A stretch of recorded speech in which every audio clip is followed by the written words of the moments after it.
Subscribe now and press the bell icon. Never miss an update. Hello दोस्तों, तो आज का वीडियो में आपका स्वागत है। आज की इस वीडियो में हम क्लास 10 का प्रश्नावली 3.4 का प्रश्न संख्या दूसरा का जो चौथा दिया गया उसको सॉल्व करेंगे। इसके पहले वाले 3 प्रश्न हम आपको पहले भी करवा चुके हैं। यदि आप उसका वीडियो नहीं देखे हैं और देखना चाहते हैं तो हमारे इस वीडियो के प्लेलिस्ट में जाकर आप देख सकते हैं। वो सभी वीडियो का प्लेलिस्ट में वीडियो दिया गया है। इस प्रश्न को हम सॉल्व करते हैं। इस प्रश्न में बोल रहा है कि मीना 2000 रुपए निकालने के लिए एक बैंक गई। एक मीना है जो 2000 रुपए अब बैंक निकालने के लिए बैंक गई। उसने खजांची से 50 तथा 100 रुपए के नोट देने के लिए कहा। उसने जो है खजांची को कहा कि हमको सिर्फ 50 और 100 रुपए का ही नोट चाहिए। मीना ने कुल 25 नोट प्राप्त किए और खजांची जो है उसको कुल 25 नोट दिया। अब हमको यह ज्ञात करना है कि खजांची ने मीना को 50 और 100 रुपए का जो नोट दिया उसमें 50 का नोट कितना था, 100 का नोट कितना था। तो हमको 50 और 100 के नोट को ज्ञात करने के लिए सबसे पहले हमको 50 का नोट कितना उसको मानना पड़ेगा और 100 का कितना नोट है उसको भी मानना पड़ेगा। तो हम 50 का नोट x मानते हैं और 100 के नोट को y मानते हैं। तो हम यहाँ लिखेंगे सबसे पहले माना कि 50 रुपए की नोट की संख्या 50 रुपए की नोटों की संख्या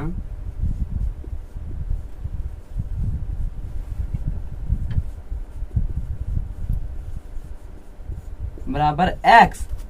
यदि हम 50 रुपए की नोटों की संख्या को x मान रहे हैं तो हम 100 रुपए की नोटों की संख्या को y मानेंगे। तो यहाँ लिखेंगे तथा 100 रुपए की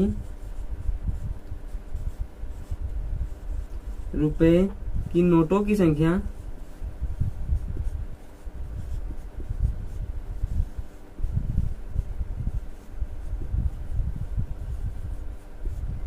बराबर y। अब यहाँ पे जो दिया गया है प्रश्न में, तो हम प्रश्न में जो दिया गया उसको अब आगे करते जाएंगे। तो हमारे प्रश्न में बोल रहा है कि आप प्रश्न से लिखते हैं सबसे पहले। तो हमारा फर्क खजांची ने 50 और 100 रुपए का उसको 25 नोट दिया है। तो यहाँ जो लिखेंगे हमारा 50 रुपए का नोट x है तथा 100 रुपए की नोट y है और इन दोनों को मिलाकर 25 नोट उसको दिया गया है। तो x प्लस y बराबर 25 हो जाएगा। तो हमारा यह समीकरण 1 हो जाएगा क्योंकि कुल नोटों की संख्या 25 है। तो 50 रुपए का नोट x है और 100 रुपए का नोट y है। तो जो हमारा कुल नोट जोड़ेंगे तो 25 बनता है। तो x प्लस y बराबर 25 हो गया हमारा समीकरण 1। अब पुनः प्रश्न में क्या बोल रहा है, पुनः प्रश्न से अब हमारा पुनः प्रश्न में क्या बोल रहा है, नोट 100 रुपया का नोट दिया गया है। तो यदि हम 50 रुपए के नोट को हम x माने हैं तो 50x हो जाएगा और 100 रुपए का नोट को हम y माने हैं तो यहाँ पर 100y हो जाएगा। अब इन दोनों को 50 रुपए और 100 रुपए के नोट को मिलाकर 2000 रुपये खजांची इसको देता है। तो इन 50 रुपए का x नोट और 100 रुपए का y नोट मिलाकर 2000 रुपये हो जाएगा। तो हम बराबर 2000 लिखेंगे। अब देखिए इन दोनों ये जो समीकरण दिया गया है उसमें सब में 50-50 से भाग लग रहा है। यदि हम इसमें 50 कॉमन लेंगे, इसमें 50 से भाग देंगे सब में, इसमें भी, तो हमारा क्या होगा 50 से भागा देंगे 50 से x में, तो हमारा यहाँ x बचेगा प्लस हो जाएगा और 50 से भागा देंगे 100 में तो हमारा 2 बार में लगेगा तो 2y हो जाएगा बराबर। और 50 से देंगे 100 में 2000 में भागा तो 1 0 से 1 0 कटेगा और 5 को जो 20 में 0 काटेंगे तो 5 चौक 20 हो जाएगा और 1 0 यहाँ पर है तो 1 0 आ जाएगा, यानी 40 बचेगा। तो हमारे समीकरण 2 हो जाएगा और समीकरण 1। अब इस प्रश्न में बोल रहा है कि सभी प्रश्नों को समीकरण 1 और जब समीकरण हमारे आएगा उसका विलोपन विधि से हल करने के लिए। तो हमारा जो ये प्रश्न में समीकरण 1 और 2 आया है, इस समीकरण 1 और 2 को हम विलोपन विधि से हल करेंगे तो हमारे जो नोटों की संख्याएं हैं वो भी पता चल जाएगा। तो हमको समीकरण 1 और 2 को विलोपन विधि से हल करते हैं। अब हमारा जो दोनों समीकरण दिया गया है दोनों समीकरण ए है और इन दोनों समीकरण में हम समीकरण 1 को हल करने के लिए समीकरण 1 में समीकरण 2 को घटाएंगे। तो हमारा समीकरण 1 में 2 को घटाएंगे तो यहाँ लिखेंगे समीकरण 1 में 2 को घटाने पर, समीकरण 1 में समीकरण 2 को घटाने पर, समीकरण 2 को घटाने पर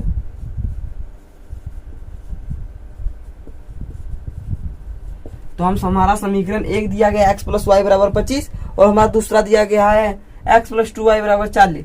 तो हम इसमें यदि घटाएंगे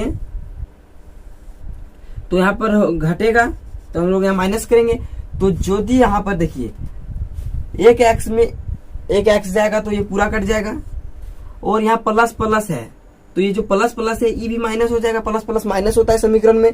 उसके बाद देखिए यह एक प्लस वाई एक है और यहाँ पे प्लस 2y है, तो यदि प्लस 1y में माइनस 2y जाता है तो माइनस y बचेगा क्योंकि माइनस वाला बड़ा है, और यहाँ पे भी प्लस प्लस माइनस हो जाएगा। तो यदि 25 में माइनस 40 जाएगा तो हमारा कितना बचेगा, माइनस 15। अब हमारा जो माइनस है वो दोनों तरफ है, तो जब माइनस दोनों तरफ हो तो माइनस को काट देंगे, तो हमारा जो y बराबर 15 आया।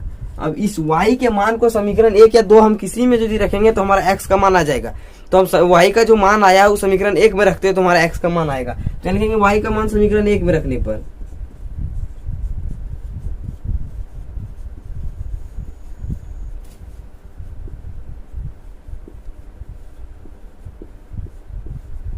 अब देखिए हमारा समीकरण 1 क्या दिया गया, x प्लस वाई बराबर 25, तो हम यहाँ लिखते हैं x प्लस वाई बराबर 25।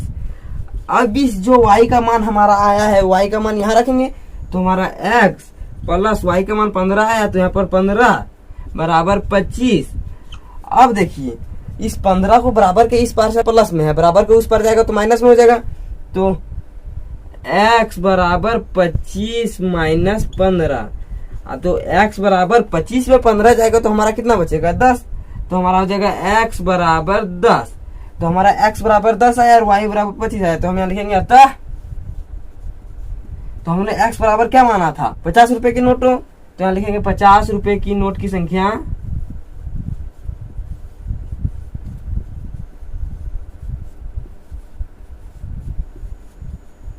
बराबर x बराबर 10 है, तो यहाँ 10 हो जाएगा, तथा 100 रुपए की नोट की संख्या